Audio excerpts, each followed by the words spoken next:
Who is Bhupen Bora এই বিষয়টোৰ প্ৰসংগত মুখ্যমন্ত্ৰী মহোদয়ক কেইটামান পোনপটীয়া প্ৰশ্ন সুধিব খুজিছোঁ। কিছুদিনৰ আগতে আপুনি ৰাজহুৱাকৈ প্ৰেছ মিট পাতি কৈছিল যে ভূপেন বৰাই কংগ্ৰেছৰ পৰিৱৰ্তন যাত্ৰাত মহিলাৰ বিৰুদ্ধে অশালীন আচৰণ কৰিছে, অমাৰ্জিত মহিলাৰ ডিচেন্সি নষ্ট হোৱা আচৰণ কৰিছে আৰু অসমত মহিলাৰ বিৰুদ্ধে কৰা অশালীন আচৰণ কেতিয়াও মানি লোৱা নহয়। এই বিষয়টোৰ সন্দৰ্ভত আপুনি ডিৰেক্টৰ জেনেৰেল অফ পুলিচক কেবিনেট ডিচিশ্যনৰ জৰিয়তে গোচৰ তৰিবলৈ দিয়া হৈছে বুলিও ৰাইজক অৱগত কৰিছিল আৰু পৰৱৰ্তী সময়ত CIDৰ বিষয়ববীয়াও মীৰা বৰঠাকুৰ বাইদেউৰ ঘৰলৈ যোৱা আমি জানিবলৈ পাওঁ।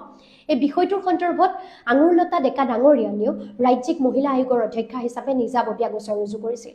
একে সময়তে আপুনি কৈছিল যে ইমান অশালীন আচৰণ, এনে আচৰণ কৰা মানুহক পাৰ্টীয়ে দলৰ পৰা বহিষ্কাৰ কৰিব লাগে, নহ'লে দলৰ মানুহ এওঁলোকক লৈ কোনো অসমীয়া মানুহৰ ঘৰলৈ যাব নোৱাৰিব, ক'তোৱে যাব নোৱাৰিব।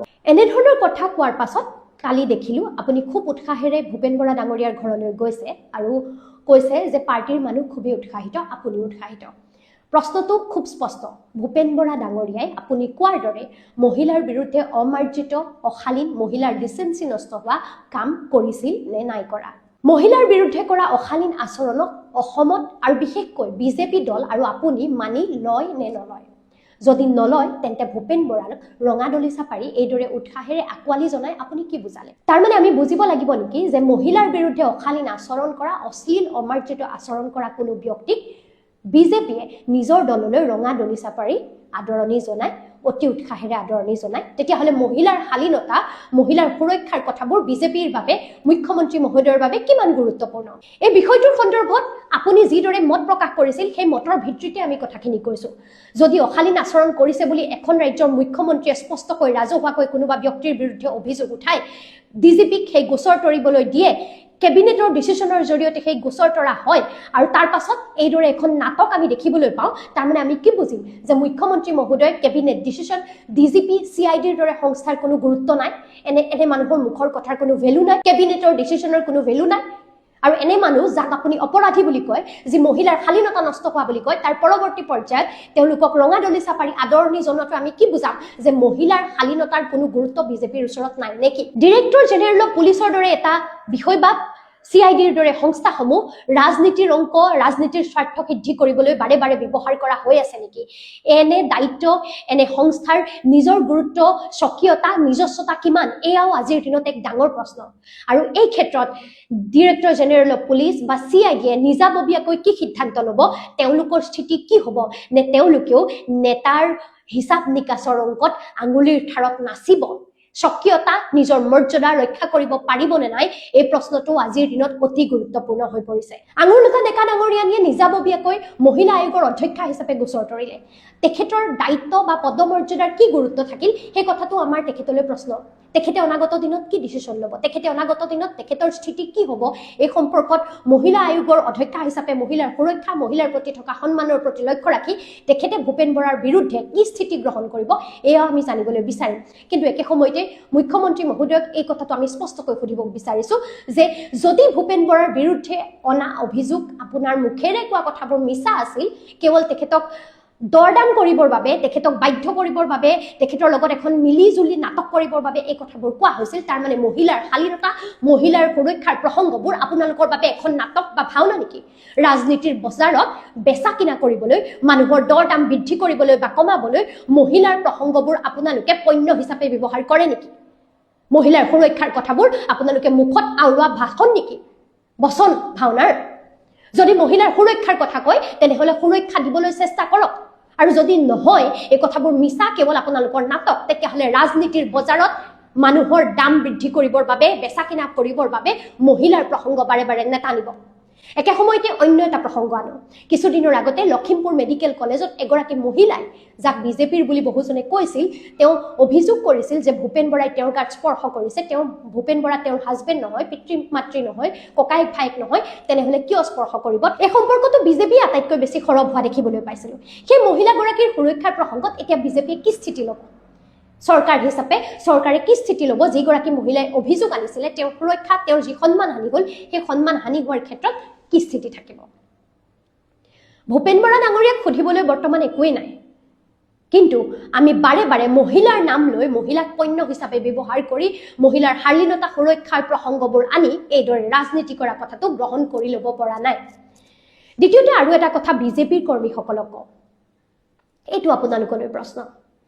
কিছুদিনৰ আগতে ৰাজেন গোহাঁই ডাঙৰীয়াই বিজেপিৰ পৰা গৈ অসম জাতীয় পৰিষদত যোগদান কৰিবলৈ বাধ্য হ'ল। 1991 চনৰ পৰা বিজেপি কৰা ৰাজেন গোহাঁই বিজেপিৰ এজন পুৰণা কৰ্মী। বিজেপিৰ প্ৰতি তেখেতৰ দীৰ্ঘদিনীয়া ত্যাগ আৰু কষ্ট আছিল, আৰু তেনে বহু বিজেপিৰ কৰ্মীৰ বৰ্তমান নাজল নাচল অৱস্থা, পানীত হাঁহ নচৰা অৱস্থা। ৰাজেন গোহাঁই যেতিয়া বিজেপি ত্যাগ কৰি গৈছিল, ৰাজেন গোহাঁইৰ ঘৰলৈ এইদৰে মুখ্যমন্ত্ৰী, কোনো মন্ত্ৰী, কোনো বিষয়া ঢাপলি মেলা নাছিল। একে সময়তে আমি দেখিছিলোঁ কিন্তু ভূপেন বৰাৰ ঘৰলৈ কংগ্ৰেছৰ মানুহ ঢাপলি মেলি গৈছিল। একে সময়তে আমি দেখিলোঁ যে মুখ্যমন্ত্ৰী মহোদয় ভূপেন বৰাক পুৰণা সংগী বুলি স্মৃতি ৰোমন্থন কৰিবলৈ ঢপলিয়াই গ'ল। ৰাজেন গোহাঁইৰ ঘৰলৈ কিন্তু নগ'ল, অথচ ৰাজেন গোহাঁই 91 চনৰ পৰা বিজেপিৰ লগত জড়িত আছিল। বৰ্তমান বিজেপি দলটোত যিসকল মানুহ আছে সেইসকল মানুহ বিজেপিৰ নহয়, কংগ্ৰেছৰ মানুহ। আৰু বিজেপিৰ বাবে তেজ পানী একাকাৰ কৰি কষ্ট কৰা মানুহবোৰ এতিয়া পানীত হাঁহ নচৰা হৈ ক'ৰবাত পৰি আছে, ক'ৰবালৈ গুচি যাবলৈ বাধ্য হৈছে, কাৰণ তেওঁলোকৰ দলীয় টিকটো তেওঁলোকে নাপায়। বিজেপিৰ বিষয়ববীয়া বিজেপিৰ কৰ্মীয়ে যিসকল মানুহৰ বিৰুদ্ধে দীৰ্ঘদিন ধৰি আন্দোলন কৰিছিল, যাৰ দুৰ্নীতিৰ বিৰুদ্ধে তেওঁলোক সৰব হৈছিল, যাৰ বিৰুদ্ধে তেওঁলোকে মাত মাতিছিল, যিসকলক শাসনৰ পৰা গাদীচ্যুত কৰিবৰ বাবে তেওঁলোকে যুঁজ দিছিল, দীৰ্ঘদিনীয়া সংগ্ৰাম কৰিছিল, আজি বিজেপিত সেইসকল কংগ্ৰেছী নেতাৰে দপদপনি, আৰু বিজেপিটো এতিয়া নামত বিজেপি হৈ আছে, কামত সেই কংগ্ৰেছ হৈ আছে।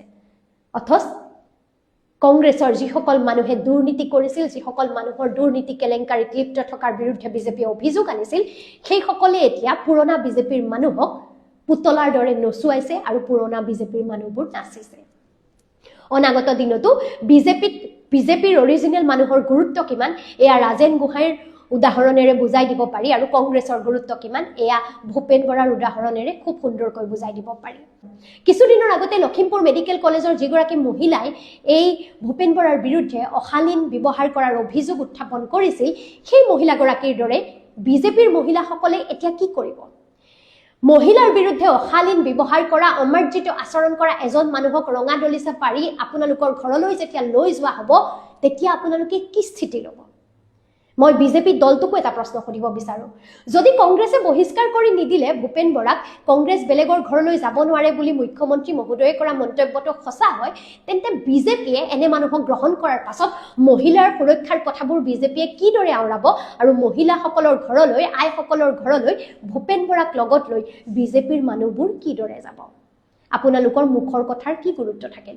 ভূপেন বৰাটো তেওঁৰ মুখৰ কথাৰ কোনো ভেলু নাই। তেওঁৰ ৰাজনৈতিক স্থিতিয়ে প্ৰমাণ কৰি দিছে যে তেওঁ এজন সুবিধাবাদী মানুহ, তেওঁ এজন ৰাজনীতিৰ দালাল, নিজক বিক্ৰী কৰিব খোজা এগৰাকী মানুহ। গতিকে তেওঁৰ কথাৰ মই ভেলু নিদিওঁৱেই। কিন্তু যিকোনো দল, যিকোনো ৰাজনৈতিক আদৰ্শ এটাৰ ওপৰত আস্থা ৰাখি দীৰ্ঘদিন কষ্ট কৰি থকা মানুহখিনিলৈহে মোৰ প্ৰশ্নকেইটা থাকিল। লগতে বিজেপিৰ কৰ্মকৰ্তাসকললৈ আৰু এটা প্ৰশ্ন। মা কামাখ্যা বটদ্ৰৱাত গৈ শপত ল'ম বুলি মিছাকৈ কোৱা এজন মানুহক আপোনালোকে কিদৰে বিশ্বাসত ল'ব? তেনে এজন মানুহক যদি আপোনালোকে দায়িত্ব দিয়ে, তেনে এজন মানুহৰ হৈ যদি আপোনালোকে মাত মাতিব লাগে, তেতিয়াহ'লে মা কামাখ্যা বটদ্ৰৱা থানৰ দৰে পবিত্ৰ স্থানৰ অপমান নহ'বনে? সেয়া মা কামাখ্যাই গ্ৰহণ কৰিবনে? ধৰ্মৰ নাম লৈ নিজৰ ৰাজনীতিৰ অংক সিদ্ধি কৰিব খোজা এনে মানুহক আপোনালোকে কিদৰে গ্ৰহণ কৰিব? আপোনালোকে প্ৰশ্নবোৰ নিজকো সোধক। যি মানুহে ঈশ্বৰৰ নাম লৈ, মা কামাখ্যা বটদ্ৰৱা থানৰ নাম লৈ মিছা কথা ক'ব পাৰে, এনে মানুহ কিমান বেছি পৰ্যায়ৰ নিকৃষ্ট মানুহ, সেই কথাটোৰ উত্তৰ আপোনালোকে নিজকে সুধি চাওক। কংগ্ৰেছৰ কোনো ব্যক্তিয়ে হেনো ভূপেন বৰাদেৱৰ বিষয়ে হু ইজ ভূপেন বৰা বুলি কৈছিল, আৰু ভূপেন বৰাদেৱৰ শেহতীয়াকৈ সেই কথাটো গাত লাগিল। তেখেতৰ অপমান হ'ল, তেখেতৰ দীৰ্ঘদিনীয়া গুৰুত্বহীনতাৰ কথাবোৰ এই কেইদিনত তেখেতৰ মনলৈ আহিল, আৰু নিৰ্বাচনৰ প্ৰাক মুহূৰ্তত তেখেতে বিজেপিলৈ ঢাপলি মেলিলে। কিন্তু দীৰ্ঘদিন ধৰি তেখেতক কৰি অহা অন্যায়, অবিচাৰ আৰু তেখেতৰ বিৰুদ্ধে কৰা অপমানবোৰ বিজেপিৰ তেখেতৰ মনলৈ নাহিল।